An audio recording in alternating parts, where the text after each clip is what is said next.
গাজীপুরে জমি বিরোধের জেরে গোলাগুলি, ককটেল ফাটানো, ভাঙচুর ও অগ্নিসংযোগের ঘটনা ঘটেছে।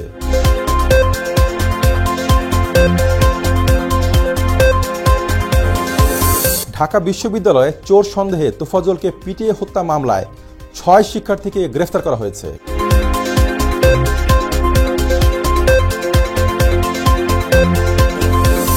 সিরাজগঞ্জে দুর্বৃত্তদের হামলায় সবুজ আলী শেখ নামে এক যুবকের মৃত্যু হয়েছে।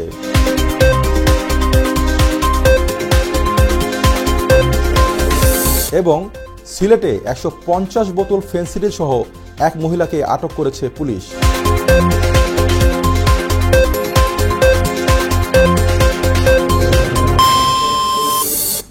দর্শক আসসালামু আলাইকুম। এতক্ষণ দেখছিলেন জেলা সংবাদের সংবাদ শিরোনাম, সাথে রয়েছে আমি মোহাম্মদ মিজানুর রহমান সুমন। এবার বিস্তারিত। ঢাকা বিশ্ববিদ্যালয়ে চোর সন্দেহে তোফাজ্জল হোসেনকে পিটিয়ে হত্যা মামলায় ৬ শিক্ষার্থীকে গ্রেফতার করা হয়েছে। বৃহস্পতিবার ঢাকা মহানগর পুলিশের মিডিয়া উইং থেকে দেওয়া বিজ্ঞপ্তিতে এ তথ্য জানানো হয়। ঘটনায় জড়িত থাকা সন্দেহে ঢাকা বিশ্ববিদ্যালয় প্রক্টোরিয়াল বডি বিশ্ববিদ্যালয়ের ৬ শিক্ষার্থীকে শাহবাগ থানায় হস্তান্তর করেন। এ ঘটনায় শাহবাগ থানায় একটি মামলা করেছে ঢাকা বিশ্ববিদ্যালয় প্রশাসন।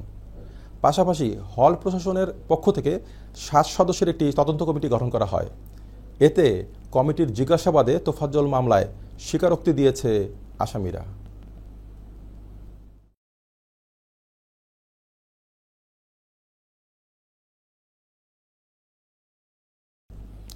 রাজধানীর হাতিরঝিলে জয় বাংলা ম্যারাথন ২০২৪ শিরোনামে হাফ ম্যারাথন অনুষ্ঠিত হয়েছে। শুক্রবার ভোর ৫টায় এ প্রতিযোগিতা অনুষ্ঠিত হয়। বাংলাদেশ পুলিশ অ্যাথলেটিক্স ও সাইক্লিং ক্লাবের উদ্যোগে এই আয়োজন দেশের বিভিন্ন প্রান্তে থেকে আসা ৩৫০০ দৌড়বিদ অংশ নিয়েছেন। হাফ ম্যারাথন প্রতিযোগিতায় ৪টি ক্যাটাগরিতে মোট ৫,০০০ প্রতিযোগী অংশগ্রহণ করা থাকলেও অংশগ্রহণেচ্ছু ও শুভাকাঙ্ক্ষীদের অনুরোধে এবং ভালো মানের সেবা দেওয়ার লক্ষ্যে অংশগ্রহণকারীরা সংখ্যায় ৩৫০০-তে সীমিত রাখা হয়েছিল। গরমেও যেভাবে আনন্দের সঙ্গে সবাই পার্টিসিপেট করেছেন, ওয়ান্ডারফুল। হিউমিডিটি অলমোস্ট 92, সবাই খুব সাফল্যের সাথে কমপ্লিট করেছে।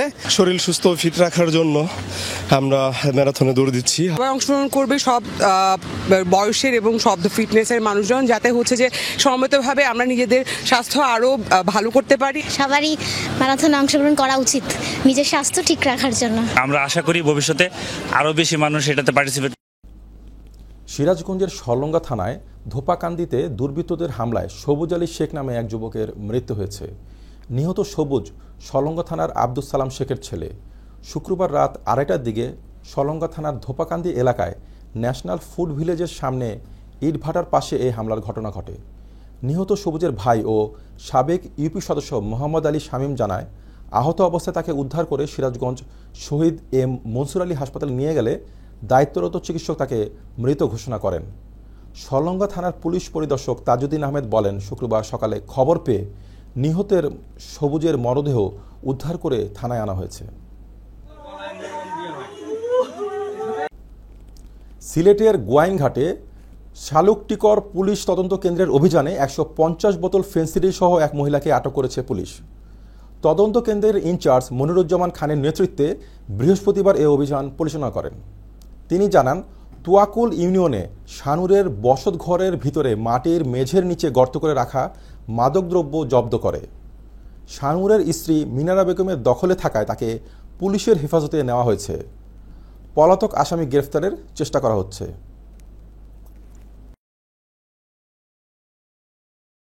গোপন সমাজের ভিত্তিতে ফুলতোচ্ছ গ্রামের আসামি শানুরের বাড়িতে আমরা গোপন সমাজের ভিত্তিতে অভিযান চালাই। আর শানুরের ঘরের ভিতরে মাটির মেঝের নিচে গর্ত করে চট দিয়ে বেচানো এই ১৫০ বোতল এই ফেনসিডিল আমরা উদ্ধার করতে পেরেছি। পল্লী বিদ্যুৎ সমিতির অনিয়ম দুর্নীতি জাতাকলে পড়ে আর নিয়ম নীতির মারপ্যাচে বন্ধ হতে চলেছে কুষ্টিয়ার শিলাইদহ আকমল হোসেন দাখিল মাদ্রাসা। এ বিষয়ে বিস্তারিত জানাচ্ছেন কুষ্টিয়া থেকে NH সোহান। দাঁড়িয়ে আছে আকমল হোসেন দাখিল মাদ্রাসা। এর অবস্থান কুষ্টিয়ার কুমারখালী উপজেলার শিলাইদহ কুটিবাড়ি সংলগ্ন। সরজমিনে গিয়ে দেখা যায় প্রখর রৌদ্রে খাখা করছে মাঠ। 400 জন ছাত্রছাত্রীর দায়িত্বে থাকা 18 জন স্টাফ ও 10 জন ছাত্রছাত্রীর উপস্থিতি। এই বিষয়ে অত্র মাদ্রাসার সুপারের কাছে জানতে চাইলে তিনি জানান, দীর্ঘ 1 বছর ধরে মাদ্রাসায় বিদ্যুৎ সংযোগ বিচ্ছিন্ন। 1 বছর আগে পল্লী বিদ্যুতের ট্রান্সফরমার চুরি হয়েছে। পল্লী বিদ্যুতের নিয়ম অনুযায়ী নতুন ট্রান্সফরমার নিতে গেলে 40,000 টাকা জমা দিতে হবে। টাকাও নেই, বিদ্যুৎ সংযোগও নেই। আর টিন শেড ঘরে গরমের কারণে ছাত্রছাত্রীর উপস্থিতিও নেই। আমাকে সে সময় বলা হলে আমি তখন বলেছিলাম যে ওখান থেকে যেহেতু বারবার ট্রান্সফরমার চুরি হবে, আর এর জরিমানা এই মাদ্রাসা প্রতিষ্ঠান কোথায় থেকে দেবে? আমাদের তো কোনো আয়ের উৎস নেই। সুতরাং আমরা ওখান থেকে লাইন চাই না, আমরা এই গোরস্থানের পশ্চিম সাইডে যে গ্রাম আছে এখান থেকে আমাদের লাইন দেন। সেই মোতাবেক তারা ইঞ্জিনিয়াররা এসে ইঞ্জিনিয়ারিং করে গেছে, প্ল্যান করেছে এবং তাদের কাছে বারবার আমরা ঘুরছি। তারা ওই পল্লী বিদ্যুতের ডিজিএম আছেন খুলনা বিভাগীয়, ওনার মাধ্যমে ফোন করালাম, তো ওনারা সম্মতি হয়েছেন যে ঠিক আছে, ওনারা চেষ্টা করতেছেন বিদ্যুৎ দিবে, আর্লি নাকি ব্যবস্থা করবেন, এটা আমাদের আশ্বস্ত করেছে।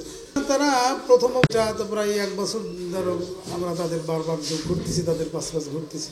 পল্লী বিদ্যুৎ সমিতির নিয়ম নীতির জাতাকলে প্রতিনিয়ত পিষ্ট হচ্ছেন গ্রাহকেরা। ভুতুরে বিল সহ 2 নম্বর মিটারের কারণে প্রতিনিয়তই হয়রানির শিকার হচ্ছেন, চাপিয়ে দেওয়া হচ্ছে বোঝা।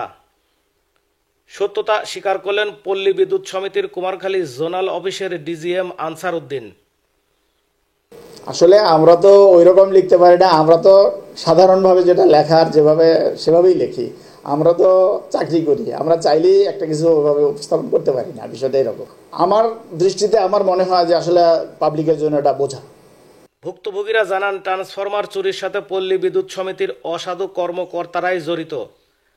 তাদের অনিয়ম দুর্নীতির জাতাকলে পিষ্ট হচ্ছে নিম্ন ও নিম্ন মধ্যবিত্ত আয়ের মানুষেরা। এনএস সোহান, নিউজ 21, কুষ্টিয়া। খুলনার তেরখাদা উপজেলার অবহেলিত জনপদ নামে খ্যাত পান্তিতা ইসলামিয়া দাখিল মাদ্রাসায় নির্মাণাধীন 4তলা ভবনটির নির্মাণের কাজ দীর্ঘ 5 বছরেও সম্পন্ন হয়নি। 2019-20 অর্থ বছরে মাদ্রাসার 4তলা ভবনের নির্মাণ কাজ শুরু করা হয়। কাজ শুরু করা হওয়ার পর কিছুদিন পরই সংশ্লিষ্ট ঠিকাদার অজ্ঞাত কারণে কাজ রেখে চলে যান। ভবনটি পড়ে থাকার কারণে মাদ্রাসার শিক্ষার্থীদের ক্লাস কার্যক্রম ব্যাহত হচ্ছে। দীর্ঘদিন ধরে অত্র মাদ্রাসায় ক্লাসরুম সংকট থাকার কারণে টিনের ঘরে এবং কোনো কোনো সময় গাছের তলায় বসে বসে ক্লাস কার্যক্রম পরিচালনা করা হয়। দ্রুত সময়ের মধ্যে ভবনটি নির্মাণের কাজ সম্পন্ন করার জন্য সংশ্লিষ্ট কর্তৃপক্ষের নিকট জোর দাবি জানিয়েছেন মাদ্রাসা কর্তৃপক্ষ এবং এলাকাবাসী। মাদ্রাসার 4তলা ভবনের কাজ বিগত 5 বছর আগে শুরু হয়ে অজ্ঞাত কারণে কন্ট্রাক্টর এই কাজ ছেড়ে চলে যায় এবং চারিদিকের যে রড এবং আনুষঙ্গিক যে সমস্ত মালামাল ছিল সেগুলো নষ্ট হয়ে যাচ্ছে এবং আমাদের যে ক্লাস এটা আমরা খুব কষ্টে পরিচালনা করতেছি, যেহেতু আমাদের ভবনের বা ক্লাসরুমের খুব অভাব, যার কারণে যথাযথ কর্তৃপক্ষের কাছে আমরা দাবি জানাচ্ছি যাতে করে আমাদের এই কাজটা সুষ্ঠু সমাধান হয়। গাজীপুরে বহুদিন ধরে চলে আসা জমি নিয়ে বিরোধের জেরে গোলাগুলি, ককটেল ফাটানো, ভাঙচুর ও অগ্নিসংযোগের ঘটনা ঘটেছে। শ্রীপুর উপজেলার তরমুজের পার এলাকায় এম.এ. কামাল আহমেদ মতিনের ছেলে ইঞ্জিনিয়ার সোহাগ এবং আলিমুদ্দিনের 5 ছেলের মাঝে সংঘর্ষ হয়। সংঘর্ষকালে 2 পক্ষেরই ধাওয়া পাল্টা ধাওয়ায় কয়েকজন আহত হয়।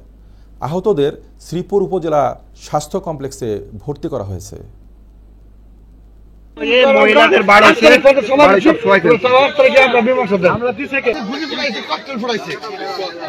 কল পেলাম যে এখানে একটা জমি জমা সংগঠনে মানে একটা ঝগড়া হচ্ছে, সমাজ প্রেক্ষিতে আসলাম, এসে আমি দেখলাম এখানে একটা যে তাদের পারিবারিক তাদের অরিসর হয়েছে এবং সেখানে মোটামুটি মামলা আছে। তো আমি আজকে দেখলাম যে এখানে তাদের মামলা হয়েছে, তো আমি বিপক্ষকেই আপনাদের বলতেছি যে শান্ত থাকবে। দেহের একটু রক্ত দিলে যদি বাঁচে একটি প্রাণ, ধন্য তোমার পিতামাতা, মহৎ তোমার দান। এই স্লোগানকে সামনে রেখে চট্টগ্রাম বোয়ালখালী উপজেলা ঘোষখিল ব্লাড ব্যাংকের উদ্যোগে বিনামূল্যে রক্তের গ্রুপ নির্ণয় কর্মসূচি পালন করা হয়েছে। শুক্রবার ঘোষখিল ফয়েজ আহমেদ সরকারি প্রাথমিক বিদ্যালয় ক্যাম্পেইন অনুষ্ঠিত হয়। করিমুল ইসলামের সঞ্চালনায় অনুষ্ঠানে সভাপতিত্ব করেন মোহাম্মদ ইউসুফ। এতে প্রধান অতিথি হিসেবে উপস্থিত ছিলেন গিয়াসউদ্দিন সোহেল। শুভেচ্ছা বক্তব্য রাখেন গ্রুপ অ্যাডমিন মোস্তাফিজুর রহমান। সাংগঠনিক কার্যবিধি তুলে ধরেন গ্রুপ অ্যাডমিন আরমান আহমেদ।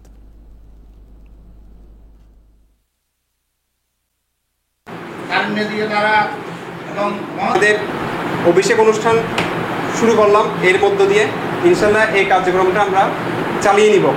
যত বছর পারি আমরা আমাদের সামর্থ্য অনুযায়ী, আমাদের জেনারেশনের পরে নেক্সট জেনারেশন আসবে, এরপরের জেনারেশন, আমরা সবাইকে উদ্বুদ্ধ করব যাতে এই কার্যক্রমটা ওরা চালিয়ে নিতে পারে। আমাদের আগামী সপ্তাহে 27 তারিখ গোষ্ঠীল ব্লাড ব্যাংকের পক্ষ থেকে আমাদের যে গোল, সোহেল ভাইয়ের শেষের যে কথাটা, আমরা ঐক্যবদ্ধভাবে যদি কাজ করি এবং একটা লক্ষ্য নিয়ে যদি কাজ করি, ইনশাআল্লাহ আমরা আমাদের যে গোল এটা অ্যাচিভ করতে পারবো। ইনশাআল্লাহ আমরা ওই বিষয়টাতে সফলতা পাবো। নারায়ণগঞ্জের রূপগঞ্জ রাজুকের পূর্বাচল উপশহরের শেখ হাসিনা ও তার পরিবারের নামে বরাদ্দকৃত প্লট বাতিল ও বঞ্চিত আদিবাসীদের মধ্যে প্লট বরাদ্দের দাবিতে মানববন্ধন করা হয়েছে। 9 দফা দাবিতে শুক্রবার পূর্বাচলের 300 ফুট সড়কের জরলশিরি বাসস্ট্যান্ড এলাকায় প্লট বঞ্চিত আদিবাসীরা এ কর্মসূচিতে অংশ নেয়। এতে সভাপতিত্ব করেন পূর্বাচল আদিবাসিন্দা ও রূপগঞ্জ উপজেলা বিএনপির সভাপতি অ্যাডভোকেট মাহফুজুর রহমান হুমায়ুন। সভায় বক্তব্য রাখেন পূর্বাচলের আদিবাসী ও রূপগঞ্জ উপজেলা বিএনপির সাধারণ সম্পাদক হাজী বাসির উদ্দিন বাচ্চু, উপজেলা আদিবাসিন্দা জিন্নাত আলী সহ আরও অনেকে। শেখ হাসিনার পরিবারের নামে 60 কাঠা জমি অবরাদ্দ নেয়। প্রকারান্তরে এই গাজী গোলাম দস্তগীর স্বজনপ্রীতি করে তার পরিবারের নামে শত শত কাঠা জমি সে নিজের নামে বরাদ্দ নিয়ে নেয়, যেগুলি দিল সম্পূর্ণ রাজুকের সাধারণ নিয়মের পরিপন্থী। তারা সরকারি ক্ষমতা খাটিয়ে, আওয়ামী সরকারের ক্ষমতা খাটিয়ে তারা এই কাজগুলি করে। যাদের নামে প্লট বরাদ্দ করেছে সমস্ত প্লট অবিলম্বে বাতিল করতে হবে। আমি স্পষ্ট ভাষা বলতে চাই, যদি আমাদের দাবি মানা না হয়, আমরা পূর্বাঞ্চল আদিবাসীদের নিয়ে আমরা এই এলাকায় বৃহত্তর আন্দোলন গড়ে তুলব ইনশাল্লাহ। এবং তাদের বিভিন্ন বাই আওয়ার দিয়া তাদেরকে ঝামেলা করতেছে। ভোটার আইডি কার্ডের নামের লেগে অনেকে প্লট বরাদ্দ পায় নাই। অনেকে গাজীপুরের আবেদনে, আমাদের রূপগঞ্জের লোকেরা 14 সালে আবেদন করছে, এই প্লটগুলো বরাদ্দ দেওয়া হয় নাই। এটার একটা সুষ্ঠু সমাধান করা জোর দাবি জানাচ্ছি। বানের জল প্রবেশ না করলেও অব্যাহত ভারী বর্ষণে সৃষ্ট জলাবদ্ধতায় এখনও পানির নিচে ফরিদগঞ্জের ফসলের মাঠ।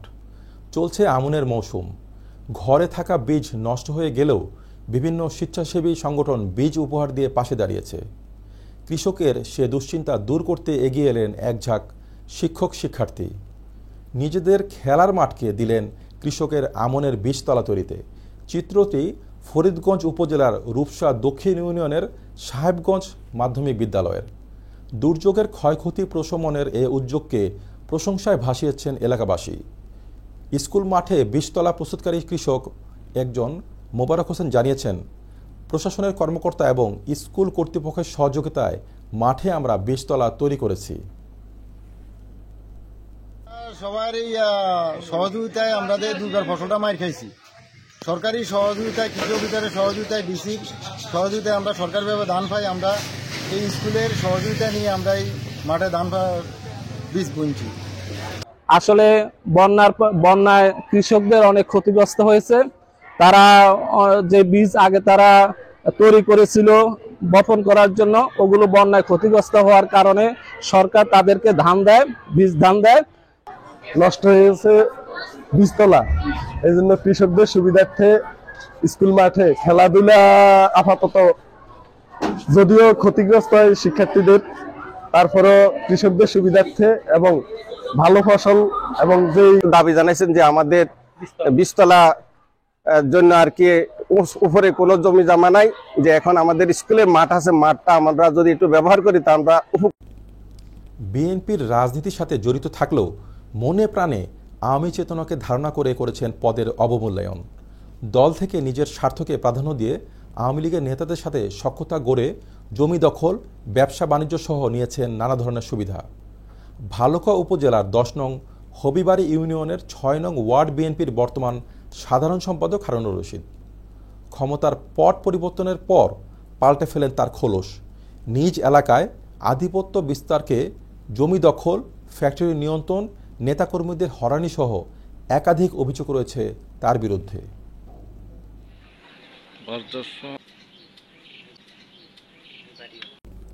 সমন্বয়ক নাহিদ ইসলাম বলেছেন, ফ্যাসিস্ট যেই হোক না কেন তাদের বিচার বাংলার মাটিতেই হবে।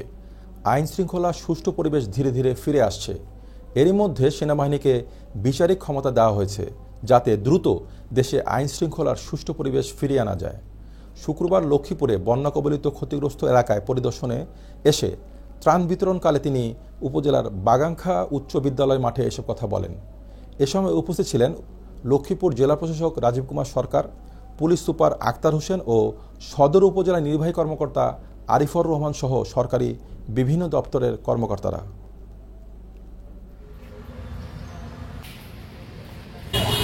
ফ্যাসিস্টদের বিচার এই বাংলার মাটিতে হবে, সে যেই হোক না কেন।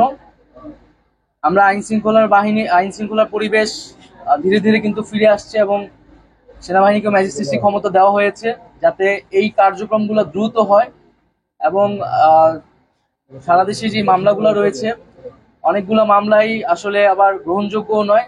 আমরা সেক্ষেত্রে আহ্বান জানিয়েছি যে সুনির্দিষ্ট অভিযোগের ভিত্তিতে যাতে মামলাগুলো করা হয় এবং সেই মামলার ভিত্তিতে যাতে পুলিশ এবং প্রশাসন দ্রুত ব্যবস্থা নেয় এবং তাদের মাধ্যমে অভিজ্ঞ এক্সপার্টদের সাথে আলোচনার মাধ্যমে রূপরেখাটি তৈরি করবে এবং সকল রাজনৈতিক পক্ষ সামাজিক পক্ষগুলো মিলে আমরা কিন্তু এই রূপরেখা অনুযায়ী সংস্কার কার্যক্রমগুলো। টাঙ্গাইলের মির্জাপুরে দেওহাটা জোনাবালী উচ্চ বিদ্যালয়ের প্রধান শিক্ষক খোরশেদ আলমের পদত্যাগ সহ বিভিন্ন দাবিতে শিক্ষার্থীরা বিক্ষোভ করেছে। খবর পেয়ে ঘটনাস্থলে স্থানীয় লোকজন সহ দেওহাটা পুলিশ ফাঁড়ির পুলিশ উপস্থিত হয়। উপজেলা শিক্ষা অফিসার শিক্ষার্থীদের সাথে কথা বলে পরিস্থিতি নিয়ন্ত্রণে এনে অভিভাবক, স্থানীয় লোকজন ও পুলিশ প্রশাসনের নিয়ে মিটিং করার আশ্বাস দেয়। এতে প্রধান শিক্ষক ও উপজেলা শিক্ষা অফিসার উপস্থিত না হওয়ায় শিক্ষার্থীদের অভিভাবক ও স্থানীয়রা ক্ষোভ প্রকাশ করে প্রধান শিক্ষকের পদত্যাগ ঘোষণা করেন।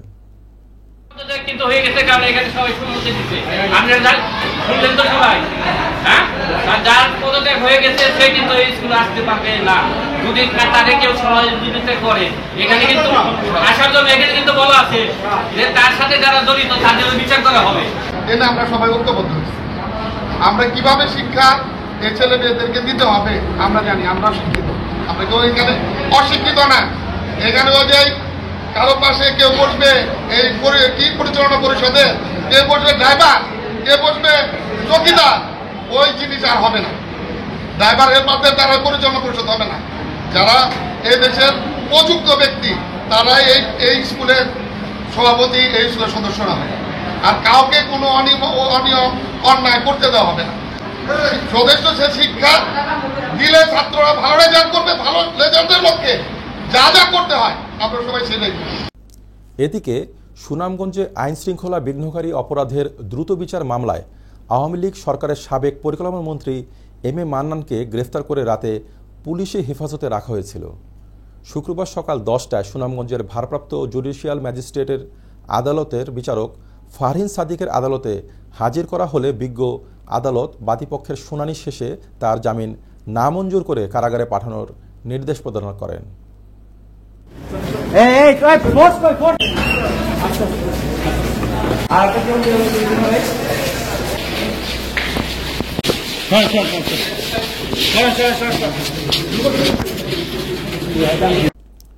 নারায়ণগঞ্জে সন্ত্রাস ও চাঁদাবাজির বিরুদ্ধে জেলা ছাত্রদলের উদ্যোগে বিক্ষোভ মিছিল ও প্রতিবাদ সমাবেশ অনুষ্ঠিত হয়েছে।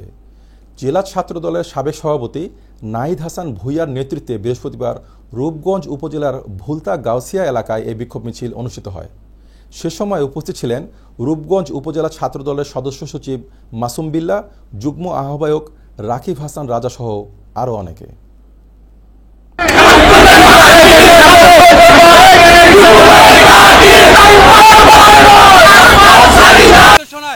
আজকে আমরা নারায়ণগঞ্জ জেলা ছাত্রদল, রূপগঞ্জ থানা ছাত্রদলের সবাই মিলিত হয়ে আজকে আমরা এই সমাবেশ এবং লুটপাট, চাঁদাবাজ, দখলদারিত্বের বিরুদ্ধে আমরা প্রতিবাদ জানাই। নারায়ণগঞ্জে জেলা ছাত্রদলের সাবেক সভাপতি নাহিদ হাসান ভূঁইয়ার নেতৃত্বে সন্ত্রাস ও চাঁদাবাজির বিরুদ্ধে বিক্ষোভ মিছিল ও প্রতিবাদ সমাবেশ করেছে। হাজারো নেতাকর্মীদের নিয়ে অংশগ্রহণ করে রূপগঞ্জ উপজেলা ছাত্রদলের যুগ্ম আহ্বায়ক রাকিব হাসান রাজা। বৃহস্পতিবার উপজেলার ভুলতা গাউসিয়া এলাকায় এ বিক্ষোভ মিছিল অনুষ্ঠিত হয়। আজকে একটা সুন্দর একটা সুশৃঙ্খল ছাত্রদলের একটা র্যালি করব, আর আগামীতে ভবিষ্যতে আমাদের এই সুন্দর একটা বাংলাদেশ বিনির্মাণে আমরা কাজ করে যাচ্ছি। রূপগঞ্জ উপজেলা ছাত্রদল তথা নারায়ণগঞ্জ জেলা ছাত্রদল সাধারণ জনগণ এবং সবার সাথে সুসম্পর্কিত করার জন্য আমরা মাঠে আছি। এবং দর্শক, এই ছিল রাতের জেলা সংবাদ।